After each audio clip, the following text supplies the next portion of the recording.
حجرات الهواء في الرئتين.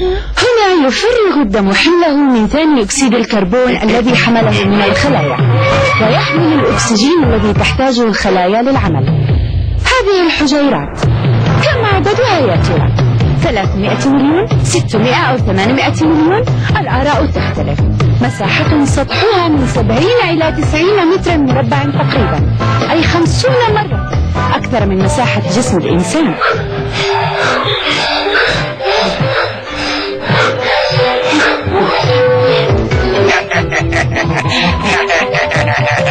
انظر لتلك المجموعة. هذا المكان لا يصلح للرياضة. ما رأيك بهذا الهواء الذي نتنفسه؟ نعم، كما أن غيوم الغبار تتصاعد مع كل خطوة. ظننت أنني فعلت شيئا صحيحا. لا تهتم جانبو.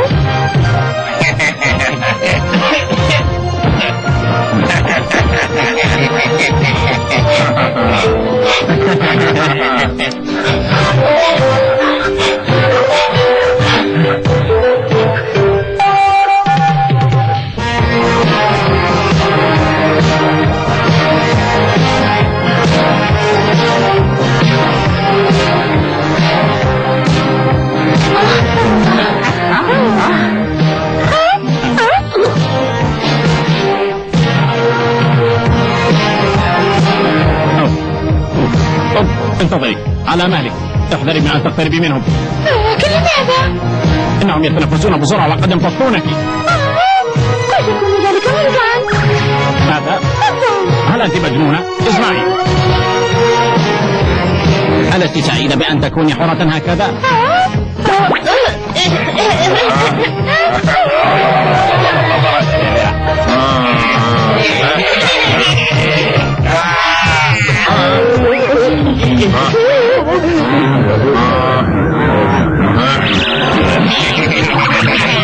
أنتم مستعدون يا أولادي؟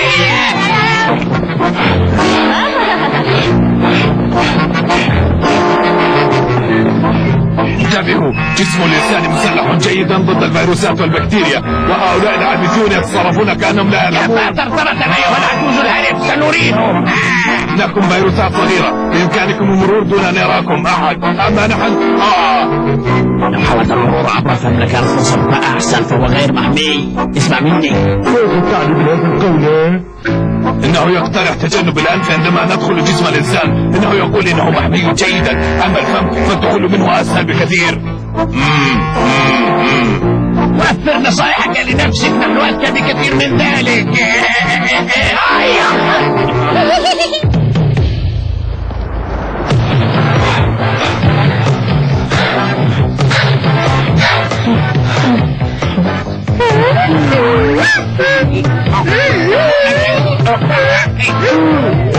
أين ذهبت؟ اسمع، أين أنت؟ أين أنت؟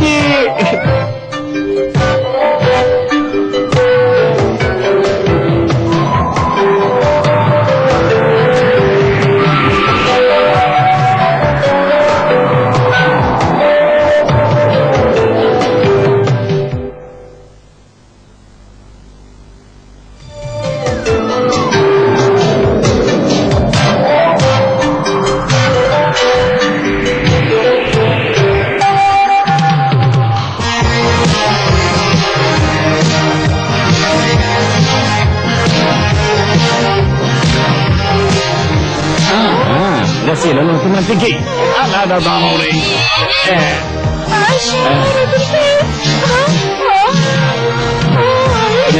نسمع، أنت على ما يرام؟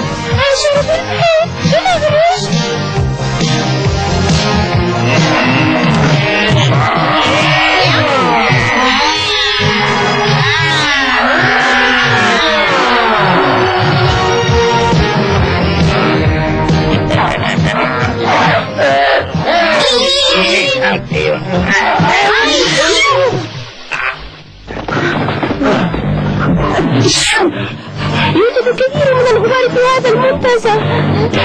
أنت على حق.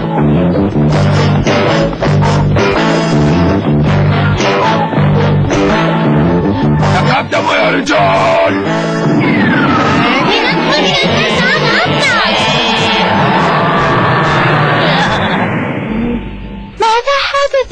تقلق يا عزيزتي، لقد طيرتك العصا إلى هنا. أنا سأنتظر، سأبني على الخروج من هذا الشيء. هذه الشعيرات الصغيرة تمنع دخول المتطفلين، أما نحن في قاعة الأكسجين فعلى الرحب والسعة.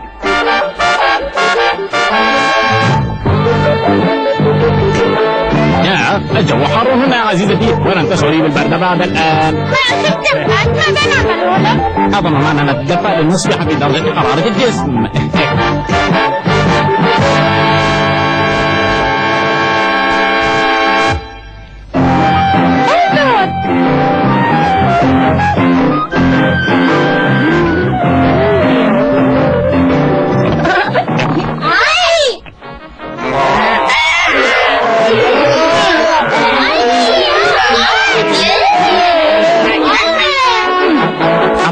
إذا أنا من الذكاء أن تلعبي هوكي. ما عليك فرصة الاستحمام بعبورك بلا الفم. لكننا أمضينا وقتا رائعا يا سيدي.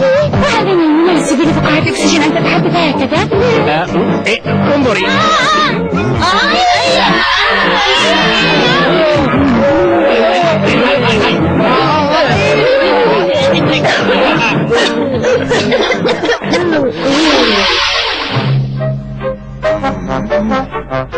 أخيرا وصلنا. أحسنتم، لقد نجحنا. سنحتفل.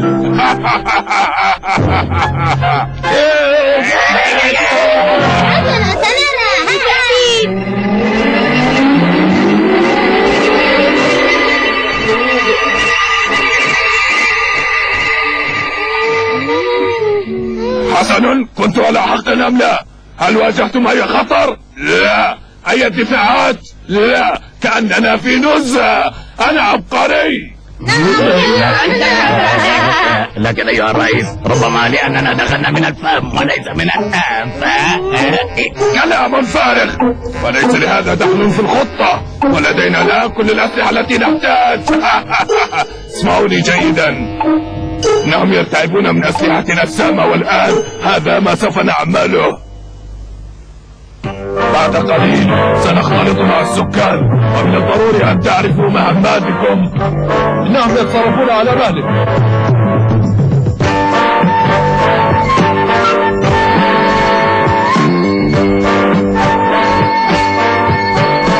يا عيني يا ليل، يبدو أننا سننهو قريبا. هيا هيا هاجموا، ماذا تنتظرون؟ ربما تريدوننا أن نأتي إليكم. نعم، لا فكرة. الو ملازم جامبو، هنا الميجر ميترو قائد الأجسام المضادة. يبدو أن أصدقائنا لم يقرروا الهجوم بعد. ما رأيك لو ساعدناهم قليلا أيها الملازم؟ عملنا في لوزتين هو التخلص من المتطفلين، وهذا أنسب مكان. يرجى البقاء في مراكزكم يا مترو. انتظروا العدو. لابد أنني قلت شيئا مهما حتى يتحدث معي بهذه الطريقة. هذا كل التقدير الذي يحصل عليه، هذا ليس عدلا. حسنا أيها الملازم، لقد استلمت. لا داعي لهذه العصبية. سننتظر. نعم، ولكن لو سمحت بشرط شكلي بسيط، وهو أن يكون لنا حق الأولوية بمهاجمة العدو. هل توافق؟ سعادتك. حسنا أيها الجنود، لا تهاجموا أول موجة من العدو. انتهى. حول. بعد لحظة سنواجههم ونشتبك معهم. هل فهمتم؟ حسنا، تقدموا.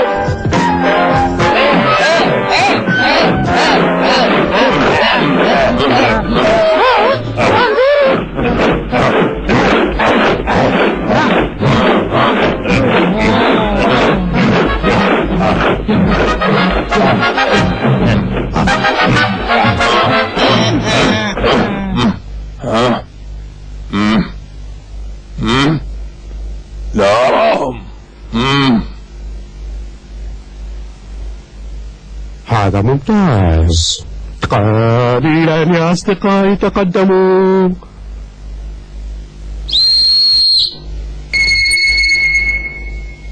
هجوم!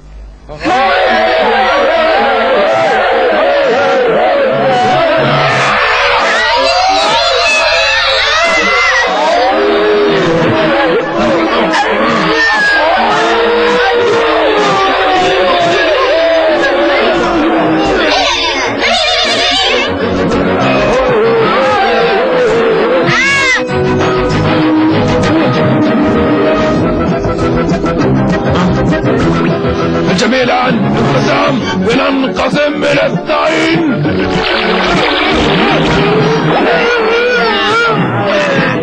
ممتاز جدا، والآن دوري. انتهينا من الخطوات الأولى يا رجال، هذه هي البداية، وعندما نجد مكانا مناسبا سنتكاثر. سنتكاثر، عندئذ سنريه قوتنا.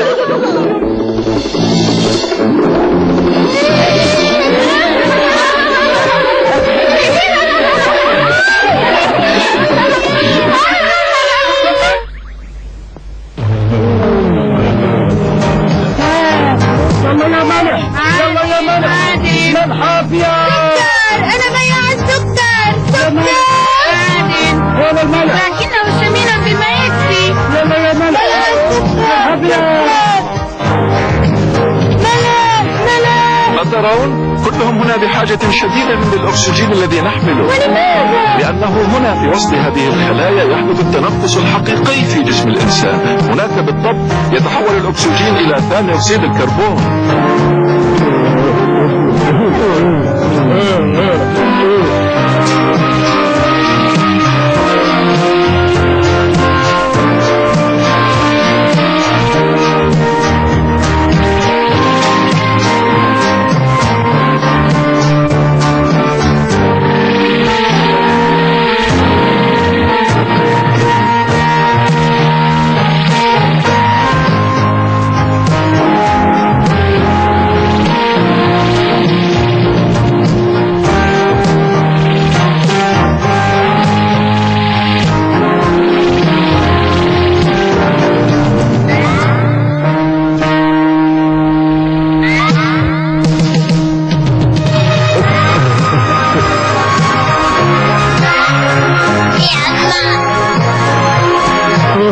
كم أكره ثاني أكسيد الكربون هذا.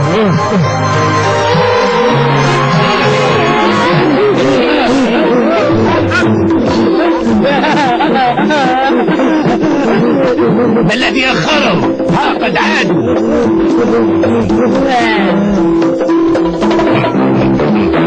انهضوا واستعيدوا أنفاسكم حسنا، هل تمكنوا من المرور؟ إنهم لم يمروا بدفاعات. ماذا تعني بالدفاعات؟ أجبني يا هي. أعني أنه ستين هناك، إنهما قلعتان منيعتان وكلهم أبيض. أيها الرئيس، كلهم يا لهم من أغبياء حقا. هكذا إذن الآن سنعلمهم درسا أو اثنين. سندخل من هنا، أتفهمون؟ كيف ندخل؟ أين؟ ماذا تعني سيدي؟ اتبعوني وسترون. هناك.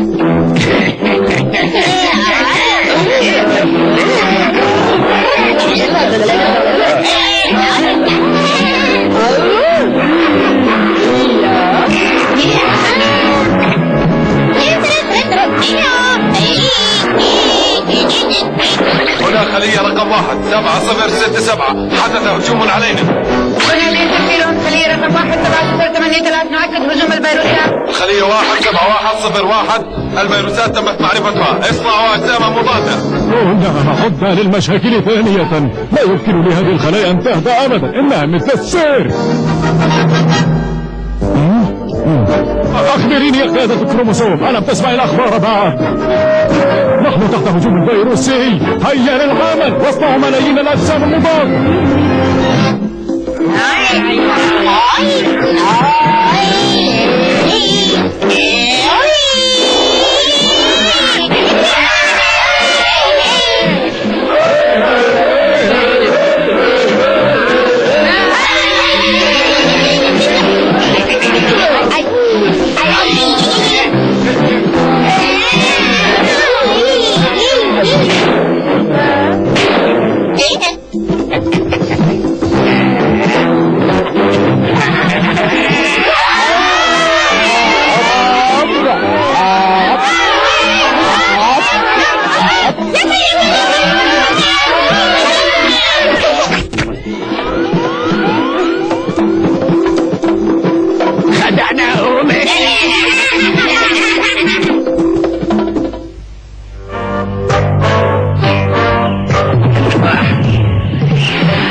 نعيش الطير واحد وانا واحد. سنعمل الآن كالأشباح، نتستر بالجدار بين الحشود، وعندما نجد المكان المناسب نفعل فيه فعلنا.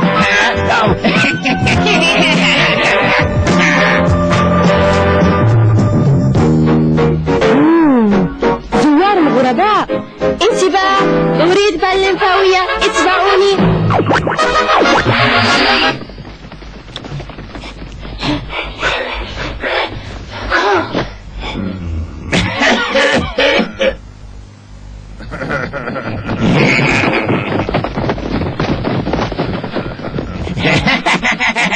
ما أوصينا رياضة يا أغبياء. نعم، سأريهم من هو الرجل الحقيقي. هذا صدر قوي.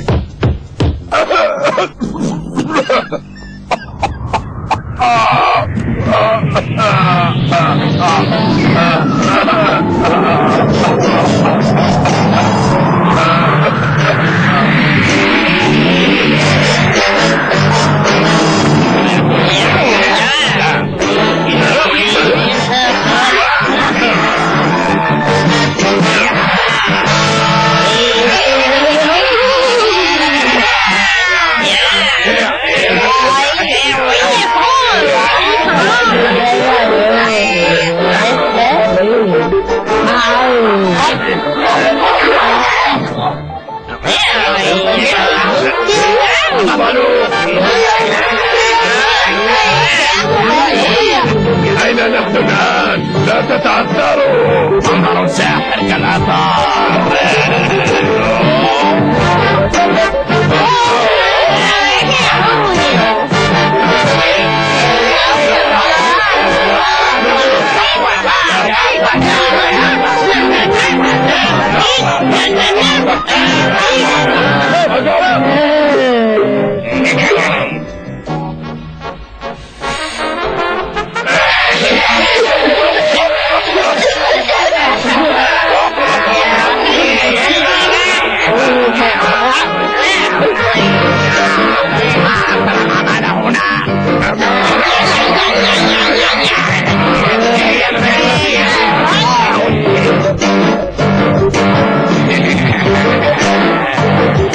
أمر بسيط، أنا أستطيع أيضا أن أركض. هيا فقط، هيا.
ما تفعلينه خطير. انظري حولك. لكن لماذا هذه الصخور هنا قبلي بابا؟ لأن الرئتين طريق باتجاه واحد، كل شيء يدخلها ولا شيء يخرج منها. هذه الصخور هي تجمعات الغبار، وهذه القطارة تحدث إذا تنفس الإنسان هواء ملوثا أو غبارا أو دخان. وعلى كل حال توجد سيارات نظافة.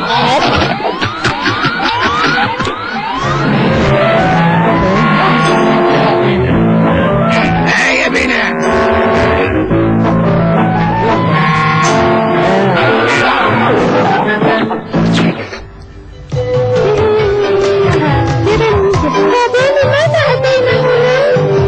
لأن الجسم يحتاج الأكسجين للوقود، ولهذا سنجتمع بالكريات الحمراء هناك وستأخذنا إلى حيث يحتاجوننا.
هل ترون ماذا تفعل؟